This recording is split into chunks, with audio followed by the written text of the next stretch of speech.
always had, very dark lyric. When I'm searching for that type of imagery, I kind of, close my eyes for a second and picture in my head, like a visual version of maybe a feeling or something. It's a lot like a horror movie in that you want to exaggerate what it is you're trying to express, that feeling, a little darker for a moment than maybe what it would be like in real life.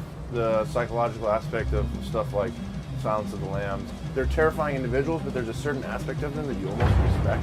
It's like that making you feel torn of like I want to hate this guy, but he's a genius, and I like that. When the Saw series first came out, and there was that like, man, this guy's just a terrible person, but man, he's making a statement, or Seven, or all these, those have that psychological twist to them. Those are always my favorite characters. The influence, particularly from the videos we had on An Ocean Between Us, were a little bit of that 1984 like post-apocalyptic future where there's the controlling power, the occasional character who's pinned down and tortured his whole life, and it's like his or her way of like fighting back, and like seeking revenge. And the videos for The Sound of Truth and Nothing Left, how they have that like post-apocalyptic future. It's like there's masses of people, and it's rising up against these masses. But I think in a horror movie, if we were to take that same concept but put it in the context of maybe like 5 or 10 characters, it would be more like the one neglected and tortured character who's rising up and slaughtering dozens.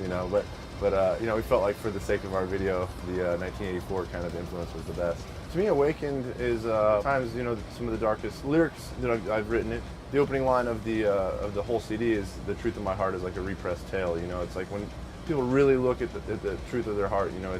There's a lot of hidden demons and corners and skeletons in their closet, whatever you call it. And to me, trying to expose those things in a poetic and lyrical way, not necessarily just leaving it hopeless and that there's just that darkness that exists forever, but I think it needs to be exposed before it can be properly dealt with.